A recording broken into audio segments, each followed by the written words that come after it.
연말입니다. 사회에서는 송년회를 한다, 또 새해를 맞이한다 해서 여러 모임을 갖기 마련인데요. 모임에 방해가 되었던 코로나19의 심각성은 이미 잊혀진 지 오래된 것 같습니다. 또 이제 코로나19뿐만 아니라 또 이제 독감도 유행한다고 하지만 그런 거에 전혀 이제 신경 쓰지 않고 이제는 마음껏 모임을 갖는 것 같습니다.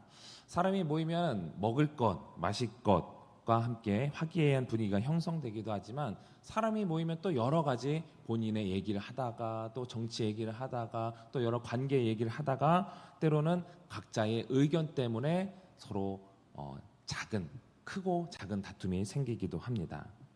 이 좋게 모였다가도 안 좋게 헤어질 수 있는 것이 인간관계이죠. 부부 또 형제지간 가족뿐만 아니라 직장생활을 하다가 또 종교생활을 하면서도 사람들이 모여 있는 곳은 사실 갈등이 생길 수밖에 없습니다. 하지만 그런 갈등이 있는 이 세상에서도 예수님을 믿는다라고 한다면 뭔가 달라도 달라야 하지 않겠습니까? 여러분들의 삶은 어떻습니까? 나는 그래도 내가 예수님 믿는다고 예수님 안 믿었으면 내가 정말 저 사람들과 똑같겠지만 예수님을 믿는 나의 모습을 봤을 때 그래도 조금은 더 낫다라는 생각을 하십니까? 안 하십니까? 예. 한다고 하면 교만일 것 같고 안 한다고 하면 또 이상할 것 같기도 하고 그래서 다 대답을 이제 망설이시는 것 같은데 그래도 제 3자가 봤을 때 저분은 저 장로님은 저 권사님은 뭔가 달라 이런 얘기를 들 수 있는 우리 서울제일교회 성도들이 되시길 바랍니다. 우리 에베소서 4장 17절 18절 말씀인데요. 같이 한번 읽어보도록 하겠습니다. 시작. 그러므로 내가 이것을 말하며 주 안에서 증거하노니 이제부터 너희는 이방인이 그 마음에 허망한 것으로 행함같이 행하지 말라. 그들의 총명이 어두워지고 그들 가운데 있는 무지함과 그들의 마음이 굳어짐으로 말미암아 하나님의 생명에서 떠나 있도다. 아멘. 이방인들은요, 다른 표현으로 하면은 예수님을 모르고 예수님을 믿지 않는 자들은 허망한 생각 또 헛된 생각을 가지고 살아가는데 너희 그리스도인들은 그렇게 살면 안 된다라는 거예요. 그들은 어두운 마음과 무지 또 자신만의 고집 때문에 하나님의 생명에서 떠나 있는 자들인데 그런 그들과 달리 우리는 옛 습관을 벗어버린 새 사람으로서의 삶을 살아야 한다고 말하고 있는 것입니다. 새로운 새 사람으로서의 삶. 에베소서는요, 그리스도의 모인 보편적인 교회에 대한 이 바울의 사상이 잘 나타나 있습니다.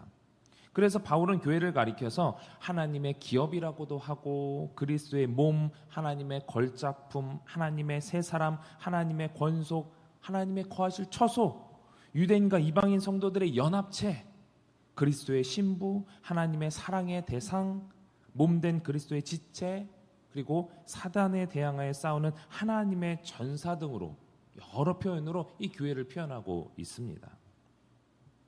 그 중에서 오늘 읽은 본문에서는 이러한 교회의 다양한 기능을 위해서 우리 그리스도인이 온전히 성장한 완전한 사람으로서의 삶을 살아야 한다. 그 삶을 우리가 어떻게 살아야 하느냐에 대해서 말씀을 하고 있습니다. 오늘 본문의 앞절 말씀인데요. 에베소서 4장 24절 말씀을 읽어보겠습니다. 시작. 하나님을 따라 의와 진리의 거룩함으로 지으심을 받은 새 사람을 입으라. 아멘. 우리로 하나님을 따라서 새 사람을 입으라고 말씀합니다. 입으라요. 입으셔야 됩니다. 새 사람을. 옷은 우리가 어떤 역할을 하는가 보여줍니다. 평범한 또 젠틀한 사람이라 할지라도 예비군으로서 군복을 입으면 막 이렇게 널브러져 있는 것을 보지 않습니까? 그런데 현역으로서 이제 군인은 또 군복을 입게 되면은 또 제대로 된 제식을 갖추고 또 의사는 흰 가운을 입음으로써 그 위험으로써 환자에 대해서 이렇게 해야 된다, 저렇게 해야 된다, 이것을 치료해야 된다라고 권면을 하죠. 죄수는 죄수복을 입으면 죄수로서의 삶을 살아가지만 형량을 다 채우고 그 죄수복을 벗고 평상복을 입으면 자유인이 되는 것입니다. 옷을 바꿔 입는다라는 것은 우리의 기준과 우리의 삶이 바뀐다라는 것을 의미해요. 그렇다면 우리는 새 사람을 입은 자로서 무엇부터 바뀌어야 할까? 오늘 본문 25절을 같이 읽어보겠습니다. 그런즉 거짓을 버리고 각각 그 이웃과 더불어 참된 것을 말하라. 이는 우리가 서로 지체가 됨이라. 아멘. 그런즉 무엇을 버리라? 거짓을 버리라는 거예요. 거짓을 버리고 이웃에게 진실을 말하라고 합니다. 원어의 문법적으로 이렇게 보게 되면요, 거짓을 그냥 단호하게 확 버려버린 거예요. 단호하게 확 버려버리고 이웃에게는 계속해서 진실을 말하는, 현재 진행형으로 진실을 계속해서 말해야 한다라고 말씀합니다. 거짓이라는 것은 모든 종류의 부정과 속임수이죠. 내가 해를 당하지 않고 나의 욕심을 채우기 위해 거짓말을 하고 상대방을 속입니다. 그것이 거짓이에요. 그런데 우리가 그 거짓을 하지 말아야 하는 것은 우리가 서로 지체가 되기 때문이라고 하는 것입니다. 우리가 한 몸이기 때문에 내가 욕심을 내서 이득을 보면 또 다른 지체는 피해를 볼 수밖에 없는 것이죠. 결핍이 이루어질 수밖에 없다라는 것입니다. 전체적으로 몸의 상태가 하나의 결핍이 생긴다면 또 하나가 오히려 더 비대해진다고 하면 몸의 상태가 악화되는 것입니다. 그것이 한 몸으로서 우리가 어떻게 살아야 할 것인가 생각을 하면서 내가 상대방에게 거짓이 아니라 진실로서 대함으로 인해 그 모든 것들이 균형을 이루어야 된다는 것을 말씀하고 있습니다. 공동체 안에서 교회의 유익을 생각하는 것이 아니라 나의 유익을 생각하다 보면 그 공동체는 무너질 수밖에 없다는 것이죠. 내가 잘 되는 것이 교회가 잘 되는 것 아닌가? 라고 생각할 수 있지만 나도 잘 되고 우리 같이 잘 돼야죠. 우리 한 몸이기 때문에. 그래서 무엇이 나를 위한 것인가, 무엇이 교회를 위한 것인가 판단이 안 설 때는요, 내 생각이 앞서고 있느냐, 주님 생각이 앞서 있느냐, 그것만 생각하면 되는 것입니다. 그런 의문이 들 때 내 모든 주권을 내가 아니라 주님께 맡기면 되는 것이에요. 근데 그게 사실은 쉽지 않죠. 주님께 모든 것을 맡긴다 하면서도 내 생각이 먼저 앞설 때가 많다라는 것입니다. 또한 우리가 새 사람으로서 무엇이 바뀌어야 하느냐, 26절을 읽어보겠습니다. 26절 시작. 분을 내어도 죄를 짓지 말며 해가 지도록 분을 품지 말고.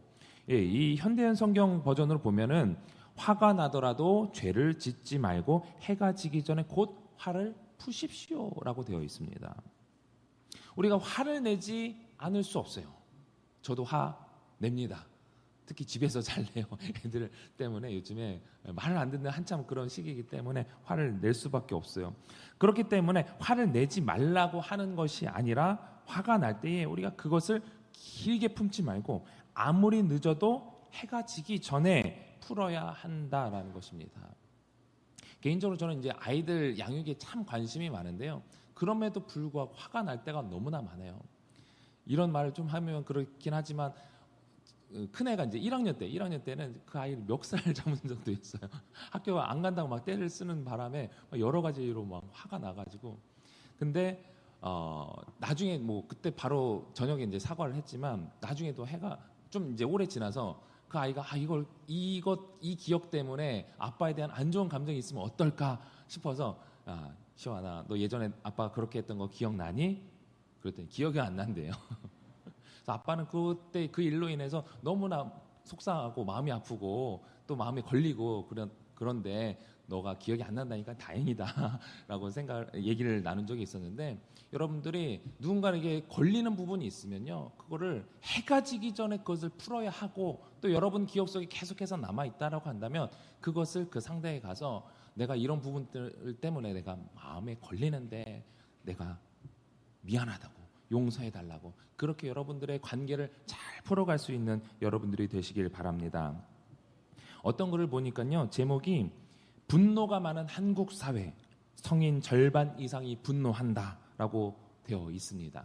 그중에 이제 내용을 보니까 과도한 스트레스를 받고 이를 제대로 풀 방법이 적은 환경 탓에 한국 사회는 분노가 많다. 실제로 대한신경정신의학회의 조사에 따르면 우리나라 성인의 절반 이상이 52%가 분노 조절이 제대로 안 되는 상태라고 합니다. 그래서 치료가 필요한 정도의 충동 조절 장애 고위험군도 11%. 그러니까 10명 중 1명이 분노 조절이 안 된다라는 거예요. 요즘에 뉴스를 보면 막 묻지마 폭행하고 막 이러잖아요. 그냥 화가 나서 막 길 가다가 부딪혔는데 화가 났다는 이유로 그냥 상대방 막 폭행하고 그런 사회에 있지 않습니까? 계속해서 그 내용을 보면 뉴스에서뿐만 아니라 실제 삶에서도 부하 직원에게 폭력을 휘두르며 화내는 상사 등 사소한 일에 충동적으로 화내는 사람을 어렵지 않게 목격할 수 있다. 그러십니까? 건물 외벽을 청소하는 청소부가 틀어놓은 음악 소리가 시끄럽다는 것을 이유로 옥상에 로프줄을 끊어 새 아이의 아버지인 청소부를 사망하게 만든 사건도 분노 조절과 관련된 사건이다. 요즘에 이런 뉴스가 심심치 않게 보도되고 있지 않습니까? 이런 이유로 저런 이유로 화가 나서 막 이렇게 했다 저렇게 했다. 그 뉴스를 보면 아니 왜 저럴까? 어떻게 저럴 수 있을까? 라는 뉴스가 참 정말 많이 있습니다. 사실 이 충동적이라면 나중에 반성하고 되돌이키면 되는데 그렇지 않고 본인의 행동을 또 정당화하죠. 요즘에는. 충동이라는 것은 그래도 그 순간, 일순간이라는 것인데 일순간이 아니라는 거죠. 계속해서 그냥 본인의 화가 계속 쌓여 있는 거예요. 우리는 그래도 신앙이 있으니 좀 덜 할까요? 여러분은 어떻습니까? 여러분의 분노 조절이 잘 되십니까? 어떤 유튜브 영상을 보니까 그 요즘에 나오는 그 자동차의 어떤 기능을 소개하는 그런 유튜브 영상이 있었습니다. 그런데 그분이 이제 그 자동차에 이런 기능이 있고 저런 기능이 있고 하면서 알려주는데 특히 자동차 보면 어떤 버튼이 있는데 길게 눌러야 작동을, 그러니까 한 번 눌러서 되는 게 아니라 길게 눌러야 작동되는 이런 버튼이 있어요. 그래서 그런 부분들을 막 이게 설명해 주면서 하는데 그분이 마지막으로 이렇게 얘기를 하는 거예요. 그리고 마지막 누구에게나 꼭 필요한 버튼 기능이 있는데 그것은 바로 분노 조절 버튼입니다. 머릿속에 상상을 해보라고 하면서 그분이 이렇게 얘기를 하시는 거예요. 자동차 관련해서 이제 얘기를 하다 보니까 자동차 사고가 대부분 이제 분노 조절이 안 돼서 사고 날 때가 이제 많이 있잖아요. 그러면서 설명하기를 운전을 하다 보면 화가 나는 상황이 많이 발생하게 되는데 스스로 분노를 조절하지 못하고 타인에게 분노를 그대로 표출하는 분노 조절 장애형 범죄가 급증하고 운전자 중에 40%가 보복 운전을 당한 경험이 있다고 합니다. 만약 운전 중 분노를 조절하고 사고를 예방할 수 있는 감정을 조절하는 버튼이 있으면 너무나 좋을 것 같은데 정신과에서는 보통 분노가 시작되고 7, 8초만 참게 되면 분노를 조절하는 뇌파가 정상적으로 돌아온다고 합니다. 그러니까 혹시 운전 중 화가 나더라도 머릿속에 가상의 분노 조절 버튼을 그려놓고 길게 꾹 눌러주면 진정이 되고 안전하게 운전할 수 있을 겁니다. 운전하시는 분들 많죠. 예. 운전할 때 저도 화가 많이 나는 것 같아요. 예. 이 말 들으면서 제가 무슨 생각을 했을까요? 맞아. 분노 조절 버튼 필요하지. 필요한데 그러한 사실 알아도 그걸 누르기 전에 화를 내잖아요. 우리의 모습이 그렇지 않습니까? 우리의 인생은, 여러분들의 인생은 혼자 운전하면요 절대로 혼자 조절 못해요. 그래도 옆에 누가 있으면 아이 참아 이렇게 되지 않습니까? 우리 역시 혼자 운전하면은 분노 조절을 할 수 없습니다. 주님께 맡겨야 돼요. 주님과 함께 가야 돼요. 주님과 함께 갈 때 야 성우가 그거 참아야지, 기도해야지, 내게 맡겨 그거. 주님께 맡기고 한 발짝 물러서서 주님 하시는 대로, 주님께서 이루시는 대로 따라갈 수 있는 여러분들이 되시길 바랍니다. 우리가 평소에 주님과 동행하면 우리가 화가 나는 상황이 되어도 빠르게 정말 화가 나는데 주님 이렇게 맡길 수 있어요. 나를 진정시킬 수 있는 분은, 유일한 분은 성령님이신 줄 믿으시기 바랍니다. 화가 나는 상황에서 혼자 주체 못하고 있지 말고 소리 한번 순간은 못 지를 수 있잖아요. 소리 지르고 주여 이렇게 주여. 그럴 때 주님께서 내가 눌러야 될 그 분노 조절 버튼 주님께서 지그시 누르시면서 우리의 화를 조절해 줄 줄 믿습니다. 그래야 우리의 화를 조절하고 죄를 짓지 않게 되는 것입니다. 사실 하나님께서 걱정하시는 부분이 이거예요. 화를 내게 되면 어떻게 돼요? 죄를 짓게 됩니다. 막말하게 되죠. 때로는 폭력이 나가죠. 그로 인해서 마귀에게 틈을 주는 겁니다. 마귀에게 틈을 주는 것을 하나님께서 제일 걱정하세요. 마귀에게 틈을 주고 그로 인해서 더 죄를 짓게 되고 그로 인해서 내가 이것밖에 안 되나? 27절 말씀 같이 한번 읽어보겠습니다. 27절 시작. 네. 마귀에게 틈을 주지 말라. 예. 틈이라는 것이 무엇입니까? 벌어져 사이가 난 자리예요. 마귀는 그런 틈을 파고 들어가는 거예요. 틈이라는 것은 작은 공간이죠. 작은 공간이지만 처음에 파고들기 어려워요. 그러나 한번 벌어진 틈은 더 쉽게 벌어질 수 있는 것이죠. 호미로 막을 일을 가래로 막는다고 그러죠. 아주 작은 것으로 해결할 수 있는 문제를 놔두면 나중에는 큰 힘을 들여서도 막으면 좋은데 막을 수 없을 때가 생긴다는 것입니다. 제가 나름 완벽을 추구하는 사람인데 나이를 먹다 보니까 계속해서 깜빡하는 것도 많아지고 실수도 많이 하더라고요. 인생 앞에서 사람이라는 존재가 참 연약함을 느낍니다. 여러분 개인이 스스로 바라볼 때 어떨지 모르겠지만 그래도 제가 볼 때는 우리 서울제일교회는 틈이 별로 없어 보여요. 아멘이 없으시네요. 틈이 별로 없어 보여요. 아닌가요? 여러분들이 볼 때 이런 틈 저런 틈 많이 있는데 여러분 개인적으로 보시지 마시고요. 전체적으로 봤을 때 그래도 참 모든 것이 조화롭다라는 생각을 합니다. 왜 그럴까 생각해 보니까 아마도 기도로 무장되어 있고 또 훈련으로 이런 부분들이 잘 방비되고 있는 것이 아닐까 생각이 돼요. 저만 그렇게 생각하는 건가요? 여러분들이 다른 교회를 안 가보셔서 그런지 모르겠지만 정말 그렇습니다. 여러분들이 더 이상 우리 교회에 틈이 생기지 않도록 그리고 그로 인해서 나도 틈이 생기지 않도록 계속해서 기도해 주시고 나를 위해서 우리 공동체 교회를 위해서 또 우리 가족을 위해서 계속해서 그 틈이 생기지 않도록 기도할 수 있는 여러분들이 되시길 바랍니다. 보통 이러한 틈은 큰 문제에서 발생하지 않아요. 큰 문제일수록 오히려 쉽게 단합을 해서 쉽게 해결이 됩니다. 이런 큰 문제가 있네 해가지고 막 똘똘 뭉쳐서 문제를 해결해요.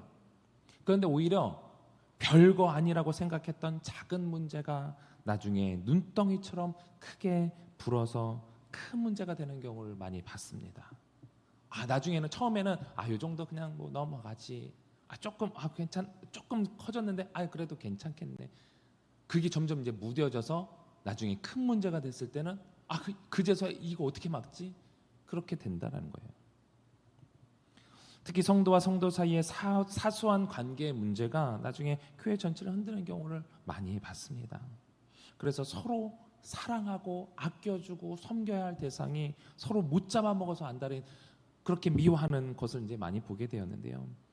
지금 여러분들이 잘 서로 이해하고 많이 사랑하고 아껴주고 그러시리라 믿지만 그럴 때일수록 더 겸손함으로 내가 내 사랑이 부족한데 더 사랑해야지 아껴줘야지 할 수 있는 여러분들이 되시길 바랍니다.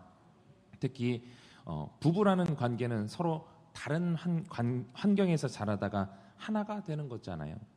얼마나 하나가 되기 어렵겠습니까?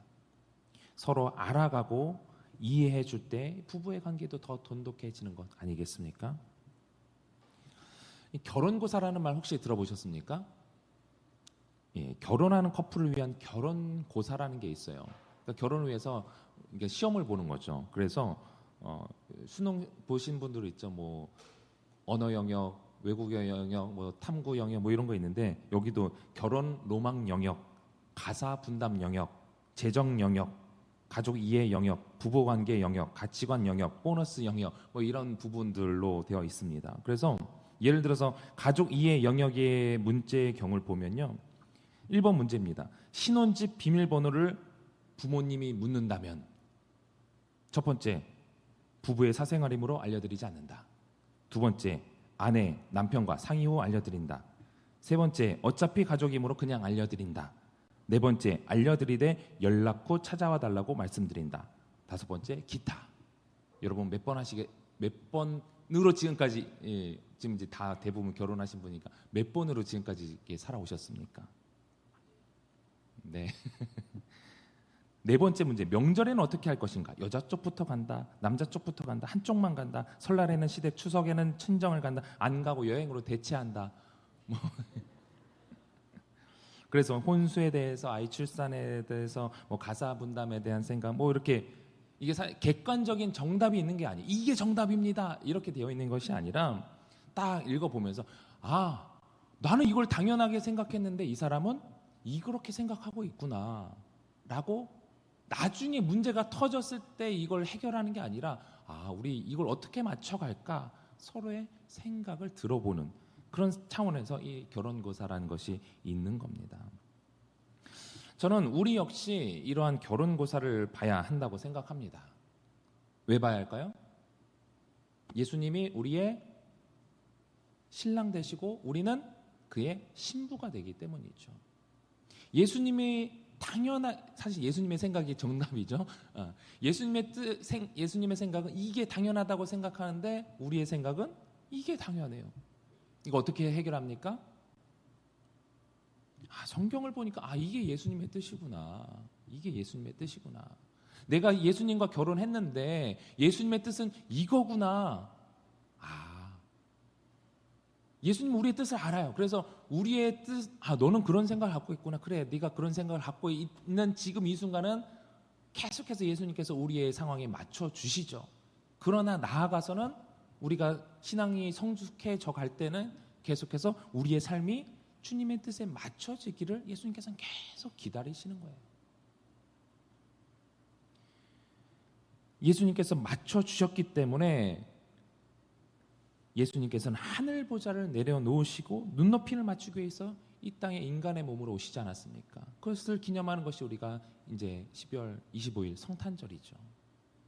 그렇게 우리를 위해서 맞춰주시기 위해서 오신 그 예수님 앞에 이제는 우리가 예수님의 뜻을 따라서 맞춰가야 되는 것입니다.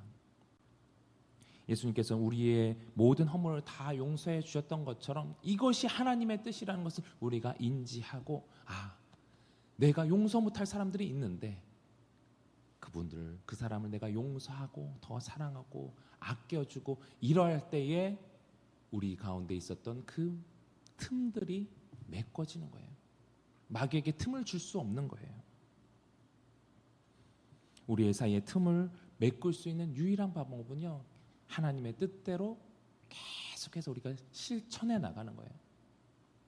내가 이거 하나님의 뜻이었는데 하나님께서 원하시는 것이 이것이었는데 몰랐구나 깨닫는 순간 그것을 우리가 실천하면서 메꿔가는 것입니다.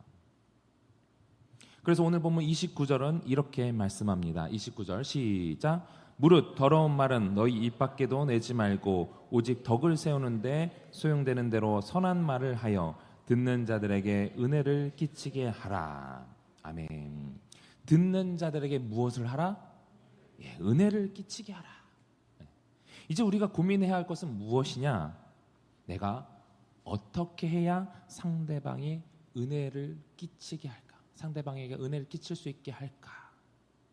우리 남편, 우리 아내, 우리 부모님, 우리 자녀들, 우리 이웃에게 어떻게 은혜를 끼칠까? 그것을 우리가 고민해야 되는 것입니다. 특별히 이번 연말에 그렇게 될 수 있기를 바랍니다. 아무리 화가 나는 일이 있어도 우리가 주님을 의지하면서 주여 제 머릿속에 분노 조절 버튼을 눌러주세요. 절대로 마귀에게 틈을 주지 않게 해주세요. 하나님 이 사람으로 하여금 정말 은혜를 받을 수 있도록 은혜를 내가 어떻게 끼칠 수 있을까 고민할 수 있는 연말이 되시길 바랍니다. 그래서 사실 연말 연시 어떻게 보면 우리가 다짐할 수 있는 좋은 시기이기도 하지만 한편으로는 우리가 해이해질 수 있는 시기예요. 교회에서 여러 행사들이 있지만 또 사회적으로 여러분들의 또 여러 모임들이 있잖아요. 그곳에 가서 내가 오늘만큼은 또 연말인데 하면서 해이해지면서 때로는 내가 말로 특히 이제 말로 많이 실수하는 할 수 있는 그런 시기이기 때문에 여러분들이 늘 고민할 게 주님 나와 함께 해주시고 내 안에 계신 주님, 그 주님의 능력으로 내가 나와 함께하는 우리 가족들, 또 이웃들, 또 우리 직장 동료들, 또 부하 직원들 어떻게 내가 은혜를 끼칠 수 있을까요? 하면서 고민하면서 또 기도하면서 그 해답을 찾을 수 있는, 그렇게 2023년 12월 한 해를 잘 마무리할 수 있는 여러분들이 되시기를 주님의 이름으로 축원합니다. 기도하겠습니다. 우리 함께 주신 말씀을 기도하면서 기도하실 때에 우리가 하나님을 따라 의와 진리의 거룩함으로 지으심을 받은 새 사람으로서 거짓을 버리고 진실을 말하게 하시고, 또 화를 내더라도 죄를 짓지 않게 하사 마귀로 틈을 타지 못하게 해달라고 기도하시고, 오히려 선한 말로 상대방에게 은혜를 끼치는 삶을 살게 해달라고 기도하시며, 또 우리 서울제일교회 부흥과 또 다음 세대를 위해서 또 둔촌동 시대가 활짝 열릴 수 있도록, 또 연말연시 그 어느 때보다 더욱 주님과 동행하는 우리들이 되게 해달라고 각자의 기도 제물 놓고 우리 주님 3번 간절히 부르고 동성으로 기도하겠습니다. 주여